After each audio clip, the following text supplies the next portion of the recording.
All right, well, good morning, Discover. How are we all doing today? All right, cool. You guys beat first service, but just barely, okay? For anyone that doesn't know me, my name's Tyler. I'm the student pastor here, so I get to work with all of our lovely high school and middle school students, and it's super exciting and fun. And I'm just really glad that I get to be a part of this series that we're doing right now, Faith and Doubt, where we're talking about questions or doubts that we might face in our lives, and how really doubt is not the opposite of faith. Like sometimes it's set up that way, right? Like where people will say like, well, you just have doubts because you don't have enough faith. You just need to believe more. Like, what is wrong with you? Just have more faith. And that's super unhelpful and honestly like unhealthy for people to like make that statement. Because believe it or not, guys, none of us are God. So none of us are all knowing. We don't know everything. We don't understand everything. Like, this is why we go to school, right? Because we need to learn some things that might be helpful for life. Or if you're anything like me, when something breaks or like you're not sure how to do something, you go to YouTube and you try and find a video where someone breaks it down for you. Super helpful. But there's always things we can be learning. Or like when you get hired at a job, hopefully, and if you have a job that doesn't do this, I'm sorry, it happens. But like hopefully they train you. They like explain to you, here's what we want you to do and why. They have a system in place of the way they do things and they try and teach that to you. Or I know plenty of people that you go to conferences or things like that to continue learning because there's always more that we can know. And oftentimes the more that we learn, the more we begin to realize there's still so much that we don't understand. And the same is true for our relationship with Jesus. Like the more we learn about him, the more we realize, hey, there's still a lot that I don't know. And that's okay. Like we are not meant to know everything. That's why God didn't give us the knowledge of everything to begin with. But I do want to remind us today, before we get like too far in or do anything else, that faith is not having all the answers. It's not knowing everything.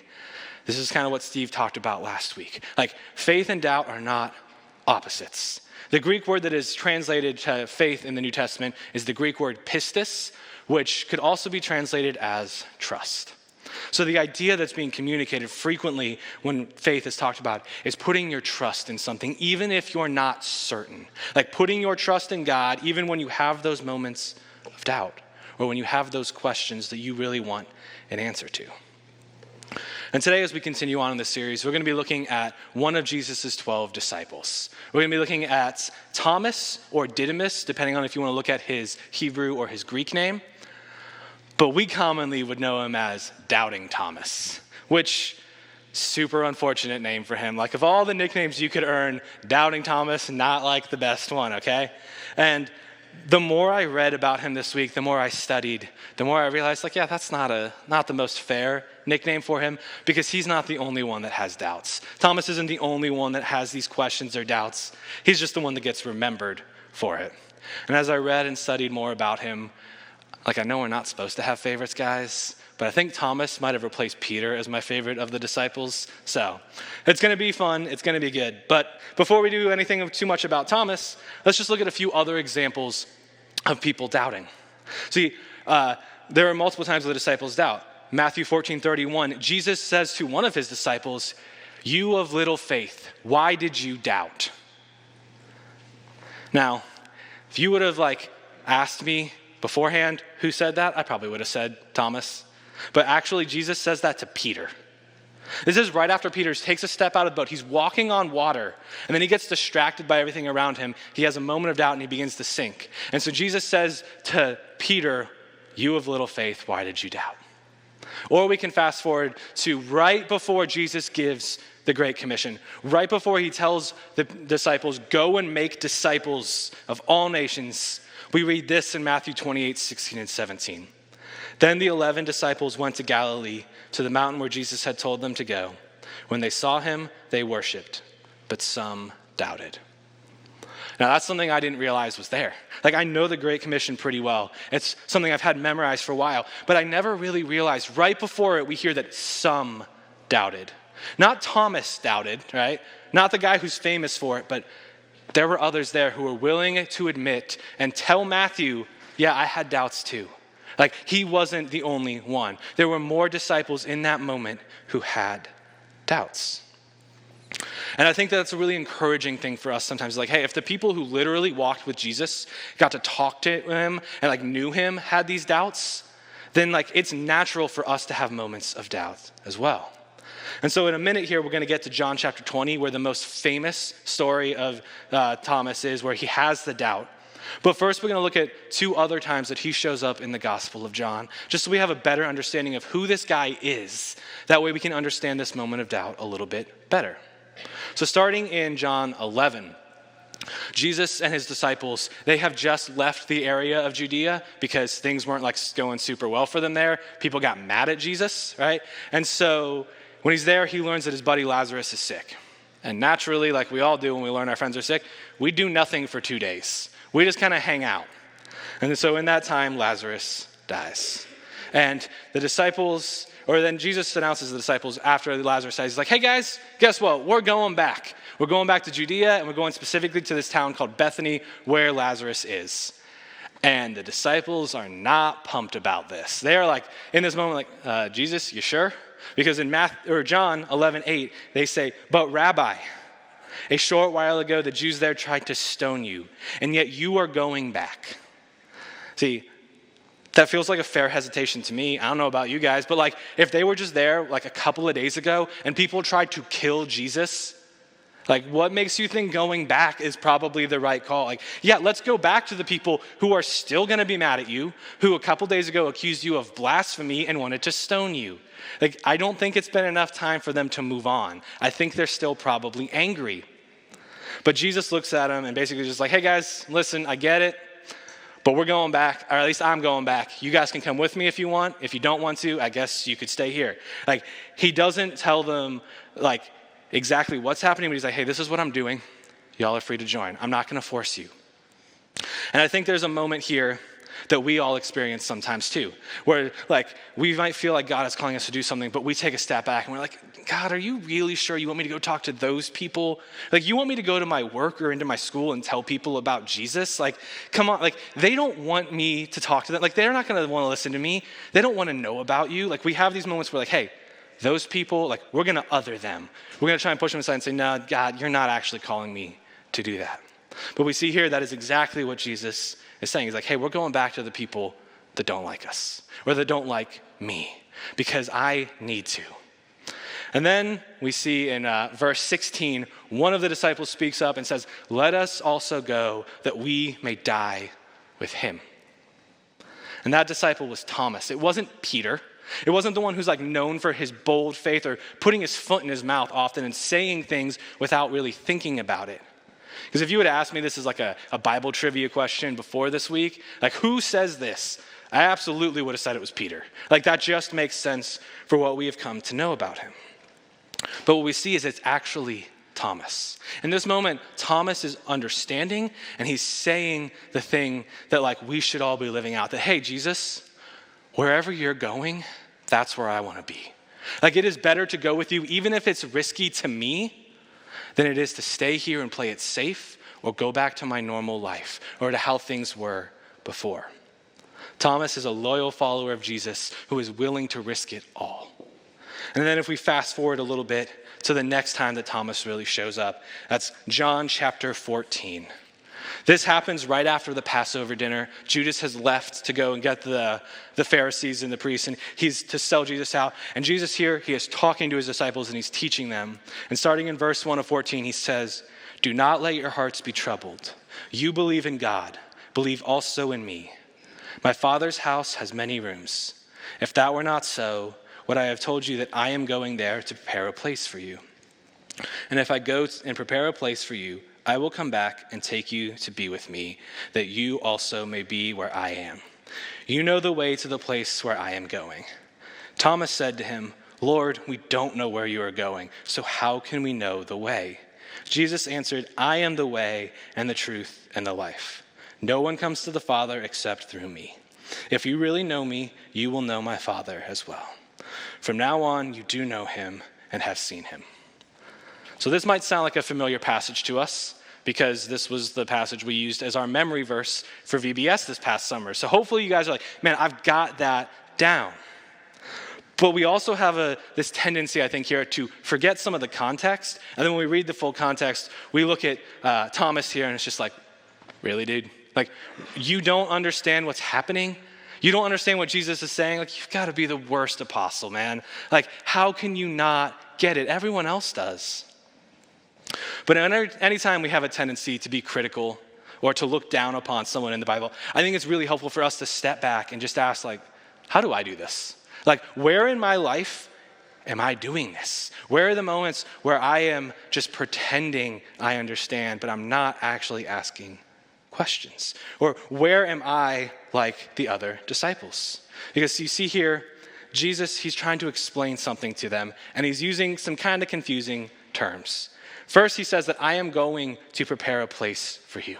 And in doing this, what he's saying, like, hey, I'm going to go prepare a place for you. I'm going to come back and I'm going to get you. That way you can be with me. He's actually referencing like a Jewish wedding custom, which most of us are probably unfamiliar with. But like after the betrothal or the engagement, the man would go and would prepare a house or like buy a place, make sure it's ready so that way when they're married, they have a place to go and be.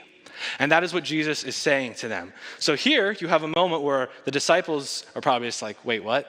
You're talking about us like we're your fiance? Like I'm confused here. And this is foreshadowing this idea that we just sang about, that like the church is Jesus's bride. The disciples who are like, kind of like the start of the church, they are the bride of Christ. And he's saying like, hey, I'm going to take you to be with me. I'm going to care about you guys and love you guys. But they don't fully understand that. Plus, Jesus is also saying like, hey, I'm going to my dad's house. I'm going to get this place ready. Then I'm going to come. But like, you guys know the way. That's about as helpful as me saying like, hey guys, after church today, I'm going to head to my parents' house and watch football. You guys can come over if you want. You know the way. There are 2 people in this room other than me that know where my parents live. One is my mom, who's here. One is my wife. The rest of y'all, if you know where my parents live, how? No, you don't. They moved. Sorry, Jim. They have moved since you were there.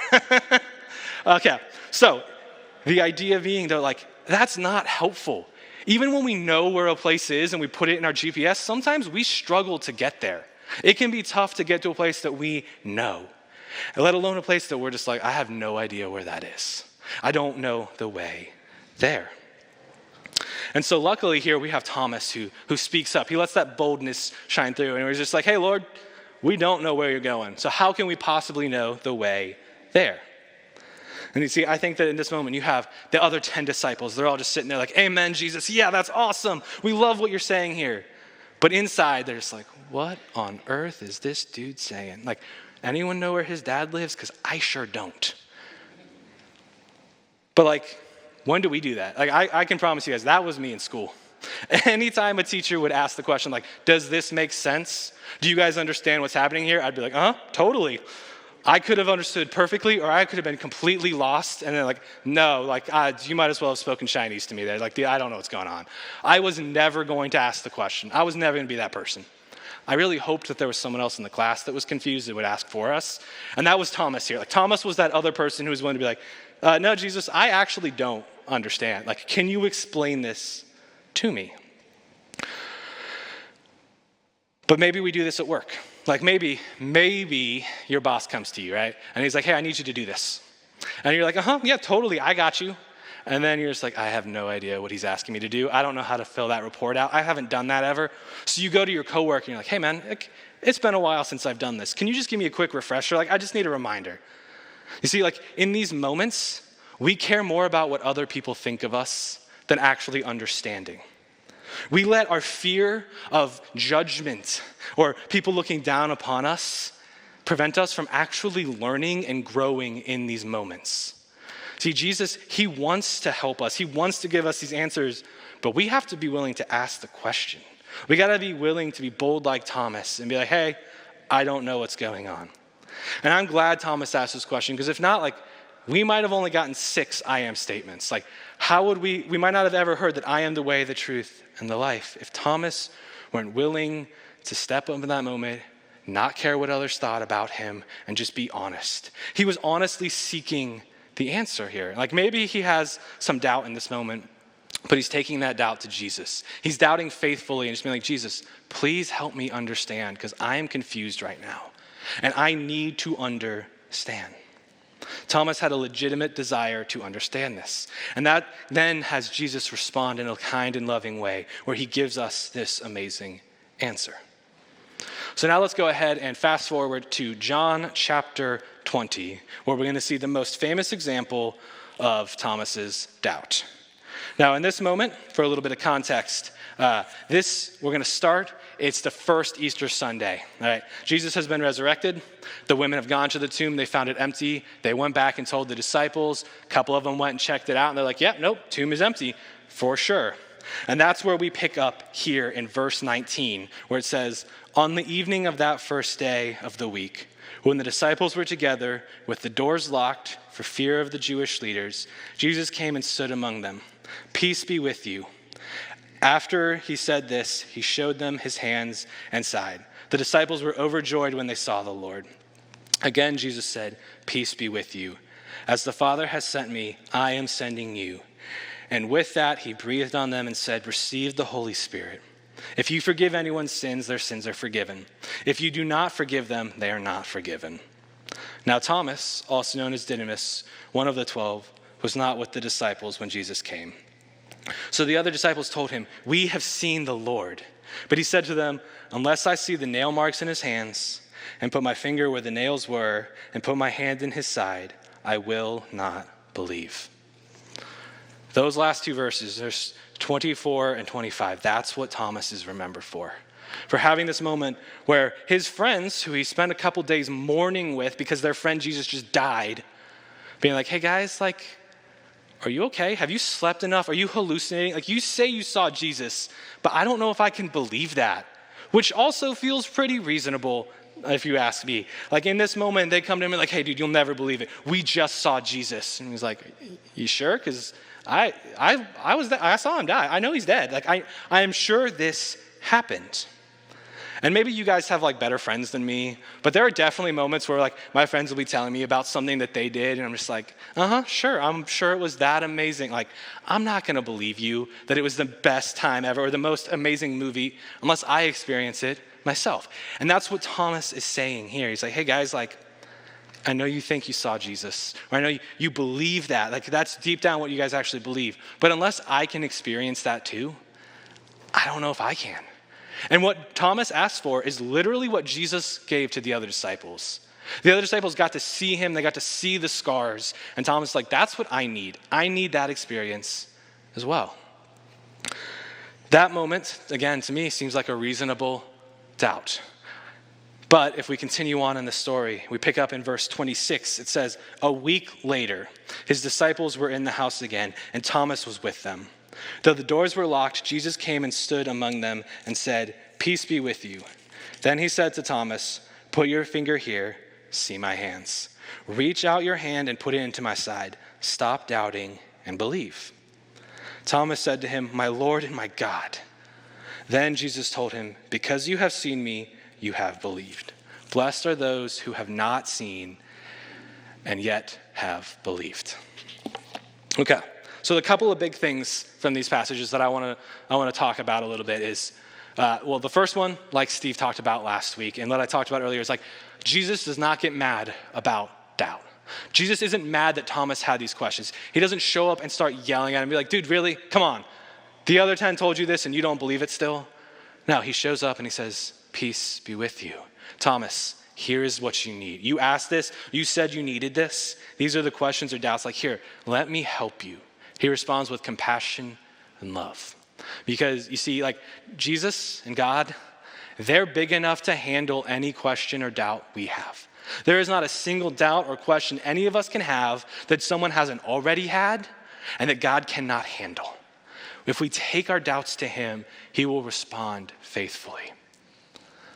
Another big important thing for us to notice is that that next section started with a week later. Like, Thomas has spent a week hanging out and spending time with these disciples who have seen the resurrected Jesus while he thinks they might be a little bit crazy. Like, he has yet to see Jesus in that moment. He has not seen the physical resurrected Jesus, but he is still there. He hasn't just thrown it all away. He hasn't given up on his friends, even though, I don't know, like, they seem insane at this moment. They've seen a dead person walking. Like, he is still there. He was relying on past experience. He spent the better part of 3.5 years hanging out with these guys and being with Jesus. And so he's not willing to just throw all of that away because they say something that he doesn't fully believe or that he doubts. And then finally, the biggest thing that I think I've heard people take from this and honestly try to read faithfully but have misconstrued is that people will take the last statement that Jesus gave to Thomas, but really all the disciples, where he says, "Because you have seen me, you have believed. Blessed are those who have not seen and yet have believed." Like, I've heard people say that, like, hey, Jesus is telling us you just need to have blind faith. You need to believe in me without any evidence whatsoever. And that's not what Jesus is saying. And if that's how you're taking that, like, you're ignoring the next 2 verses. And yes, they're separated out into a separate section by most of the Bibles. But John literally kind of addresses this when he writes verse 30 and 31, where he says, "Jesus performed many other signs in the presence of his disciples, which are not recorded in this book. But these are written that you may believe that Jesus is the Messiah, the Son of God, and that by believing you may have life in his name." It's very similar to how John ends his gospel. The idea here that John is addressing is that, like, hey, you do not have to believe without any evidence. The evidence is right here. I have written these things so that you can believe. I didn't write down everything Jesus did, but I wrote down the ones that, like, when you hear them, they will help change you. And so maybe we're not going to get that opportunity to have a face-to-face interaction with the resurrected Jesus. If you've had that, let's get coffee sometime. I want to hear that story. I think that'd be sweet. Okay? But just because we don't get that the same way Thomas and the disciples did, doesn't mean that we don't see Jesus today. Doesn't mean that we have to believe without any evidence whatsoever. Because we can see Jesus in many different ways. We can see Jesus through reading the Bible, like John said. Like, we can see the things that Jesus did. We can read these stories and come to believe. But more importantly, and probably more impactful for a lot of us, is that we see Jesus through others. We can see Jesus through the lives of others when they are faithfully serving and caring for the least of these, like Jesus calls us to. Where they are living a lifestyle that invites those who have doubts and questions to come alongside them, to find those answers. Not to just forget them, just believe harder. I mean, this is exactly why I'm here today. Because I got to see Jesus in the lives and the attitudes of some other high schoolers back when I was a junior.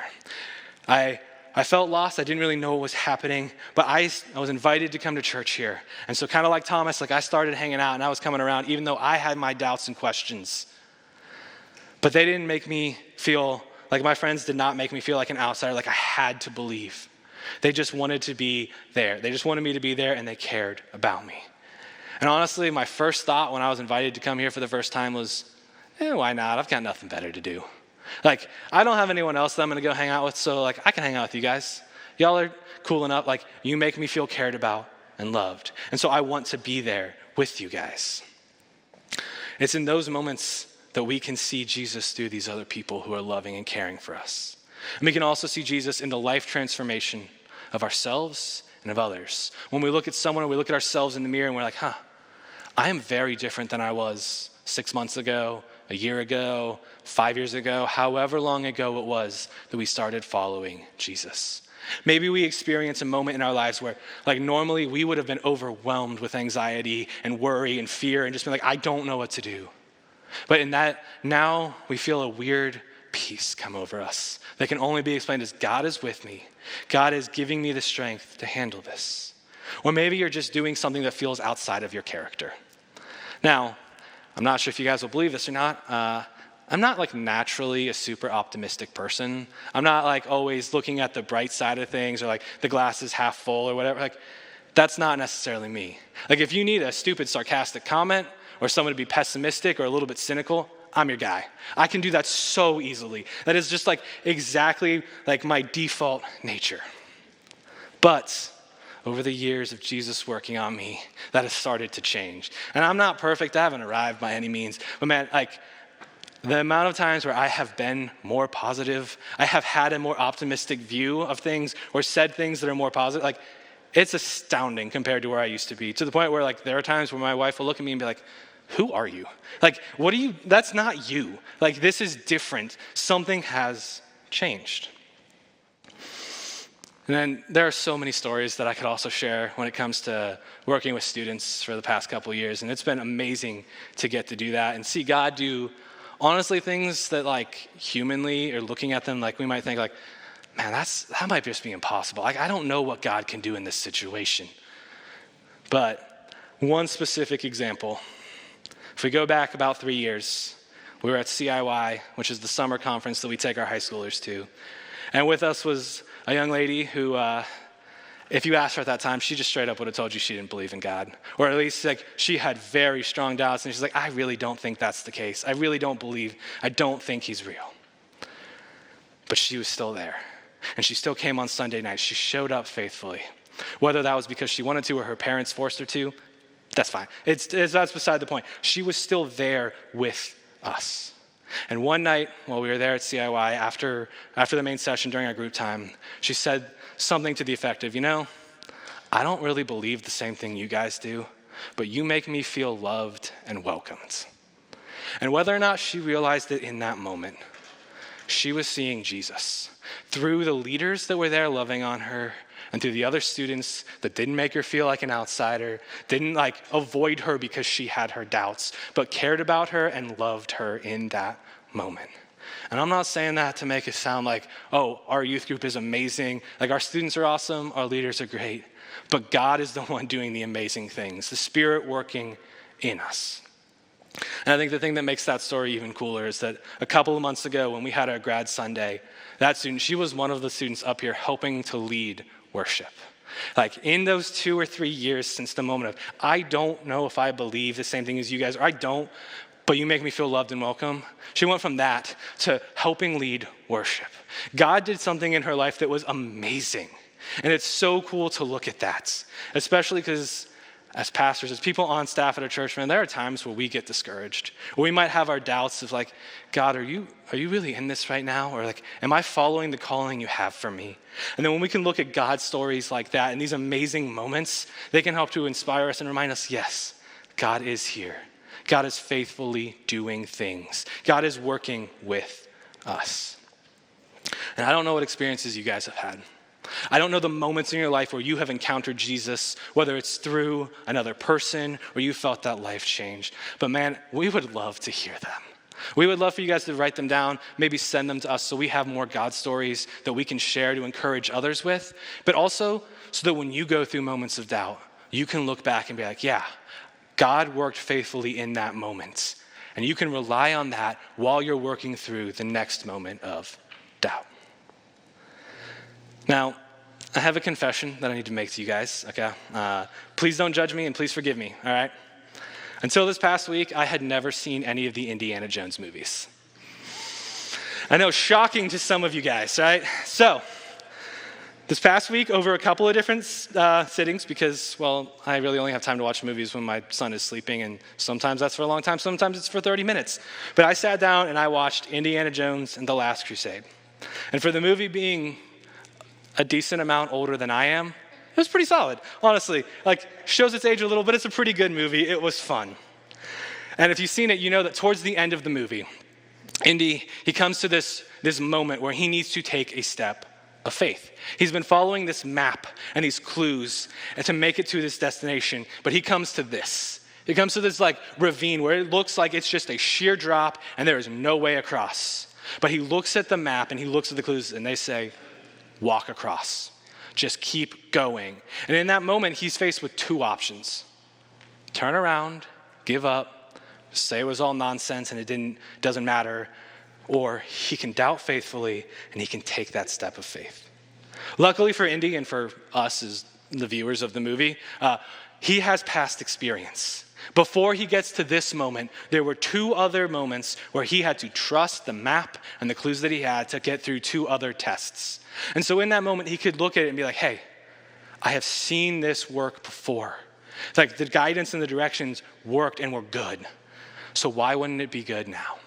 Why wouldn't the same thing hold true? Even though I don't understand it, I'm going to trust the directions I have. I'm going to take that step forward and put my trust there. And so he takes that step of faith, and when he does, his whole perspective changes, and he realizes that he is standing on a bridge that has been there the whole time. But because of an optical illusion, it blended in with the other wall, and he couldn't see it. And for many of us, that's kind of the moment we're faced, where it's like, hey, we can take that step of faith, and we might realize that in doing so, Jesus has been there the whole time with us. Or we can realize that, hey, I've been seeing Jesus through others. I just didn't realize it. I didn't understand until I took that step of faith. Until I doubted faithfully, I took my questions and doubts to him, and I trusted him and the people that I know care about me and love me to help me find these answers. So like Indy in the movie and like Thomas in real life, I just really want to encourage all of us that if we're in a season of doubt right now, or you have questions, and I want to encourage us to take that step of faith, to ask those questions, to not be afraid to share those doubts and express them with other people. Because when we do that, when we doubt faithfully, God can do amazing things in our lives and in the lives of others. See, God's timing doesn't always make sense to us. Like, I'm confident when you look at Thomas and you ask him, like, hey, would you have preferred that Jesus show up like right after the disciples told you they saw him? He would have been like, yeah, I would have liked to not have to wait a week. But in that time, Thomas was able to grow. And then he had his own experience with Jesus. Again, he got to see Jesus. He got to see that resurrected Jesus, and he got to have a moment like the woman at the well. Like, if we read the story of the Samaritan woman, she has this encounter with Jesus, and then she goes and tells others. And then those others come to Jesus, and then they tell her afterwards that we no longer believe because you told us, but we believe because we have heard. Like, these people, they put their faith, or they trusted something that she said, but it didn't become fully real to them until they heard it themselves. They had that personal experience with Jesus. And when we're willing to take that step of faith, God shows up. When we are faithful, God is there with us, and he wants to help us answer these questions and doubts we have. We don't have to believe without evidence. It's not a blind faith. It's trust in the God who loves us, who created us, and who cares deeply for us. Heavenly Father, God, we're so grateful for this opportunity to gather, to look at Thomas, and to just remember that doubts are natural. They will come. But you love us. And when we doubt faithfully and we continue to pursue you, God, you show up in amazing and powerful ways. And God, I pray for anyone in this room right now who is experiencing a season of doubt or has questions, that they feel safe and comfortable to express those doubts to you and to others who care about them, who will help them seek those answers. God, help us to be people who show Jesus to others. Make it so our lives are a reflection of your Son. That way people have the encounter with Jesus here and now, today.